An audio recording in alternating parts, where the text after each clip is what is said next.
everyone.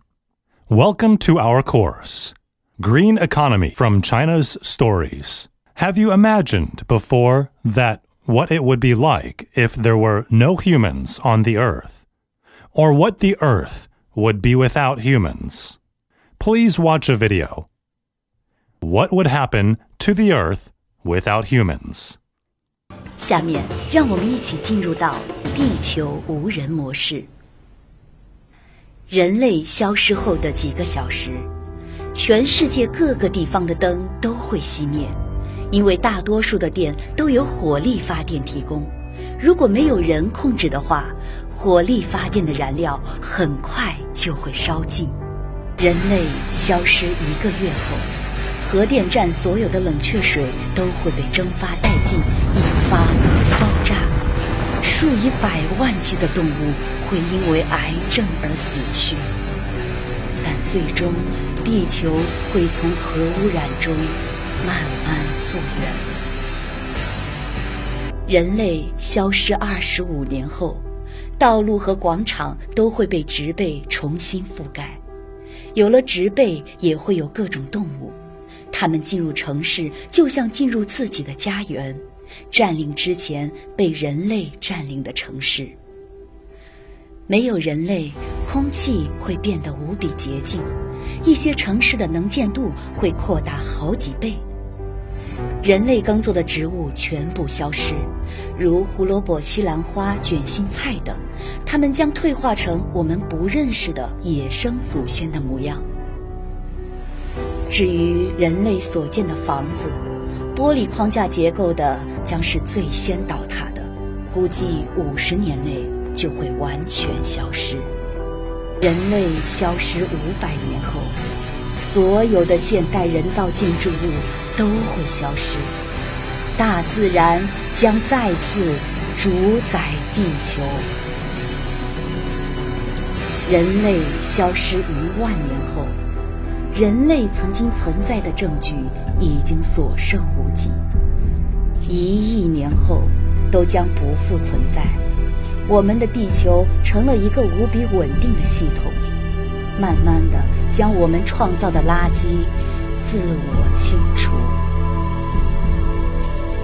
3亿年以后，如果地球上出现一个新的智慧生物的话，他们面对的是一个全新的地球，就像我们的祖先来到地球时所看到的原始生态一样。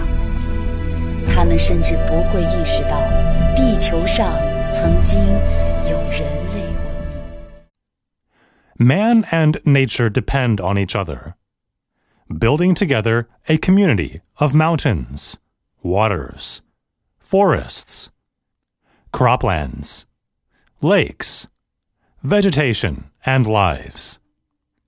However, if mankind does not care about nature and exploits, transforms, or even plunders nature, it will inevitably bring about ecological and environmental problems. Global environmental problems and the ecological crisis have taught us a lot. Let's first discuss what global environmental issues are. We've learned a lot from the world history of civilizations. From the civilizations of ancient Egypt, Babylon, Greek and India, and Mayan in Central America, to lowland kingdom in China, we can find a common fact that the rise and fall of these civilizations have a correlation with the quantity and quality of local forests, growth, and decline of local vegetation. What are humans facing behind ecological crisis? According to a statistical report by the World Bank in 1997, China's annual economic losses caused by air and water pollution are up to USD 54 billion, equivalent to 3 to 8% of its GDP. This figure does not include the losses caused by other environmental destructions and ecological disasters, nor the losses caused by the subsequent deterioration of environment after 1997. It is very distressing. The energy crisis is also an important ecological crisis facing us. Here we can see a movie poster from the PPT. The movie's name is 2012, describing the result of loss of environmental control in the future. This result is related to energy crisis, which is a widespread problem in the world. The world's population has increased from 1.6 billion in 1900 to about 6 billion at present, with a net increase of about 2 times. But energy consumption has increased by more than 16 times according to statistics. The energy consumed by humans mainly comes from petroleum, coal, and natural gas. It is estimated from current consumption level that we human will face the threat of energy crisis in the 21st century. The food crisis is an issue that all of us must pay attention to. Africa is a typical case. As you can see from the 2 pictures shown in PPT, what sustains us on Earth are plants and grains. The left picture tells a sign that Africa is on the edge of poverty and hunger. Africa is one of the continents with the fastest growth rate of population in the world, which is faster than that of food. For example, in the 1970s, the population increased by 1/5, but the grain yield increased by 1/10 only. This meant a decline rather than an increase in the per capita quantity of grain. Africa has the lowest grain yield per unit area.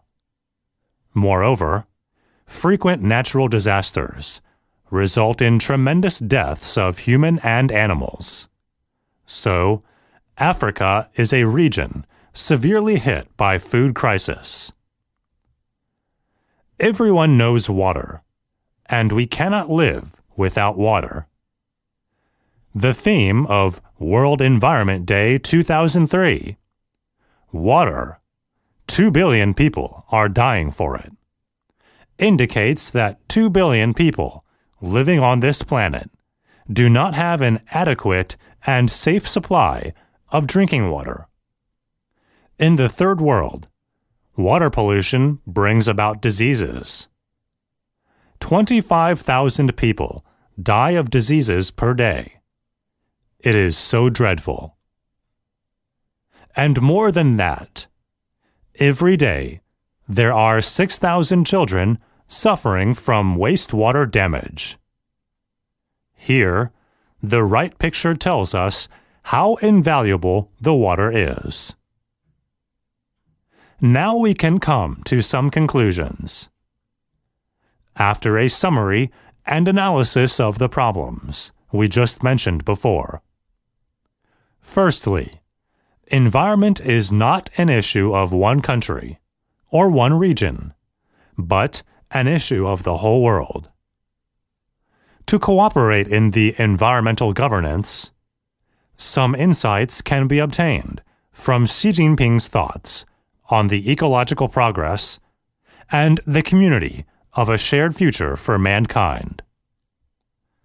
Secondly, eco-environmental problems mainly lie in the destruction of the ozone layer, climate warming, and transboundary movement of hazardous wastes. They must be addressed through cooperation of the international community. It should be especially noted that climate change, desertification, ozone layer protection, persistent organic pollutants, POPs, biodiversity, and the implementation of international conventions has exerted a significant impact on China's eco-environmental security and social and economic development. Thirdly, we human beings are living on the same earth, and our future are closely linked to each other. To protect our earth that we live on, we should understand and help others, instead of developing an adversarial relationship to tackle problems we are facing. Fourthly, the concept of building a community of a shared future for mankind involves politics, economy, security, society, culture, ecology, and other fields. It is a further summary and sublimation of political community, economic community, security community, social community, cultural community, and ecological community. Fifthly, at the Paris Climate Conference in 2015, the concept of building a community of a shared future for mankind was applied in the global climate governance. The idea of common community was then established, pursuing for the environmental justice, and takes technological innovation as the leading direction. It is an inclusive, shared, and sustainable path for green development. It is a plan of China's practice in the environmental governance. Everyone cannot live without air and water.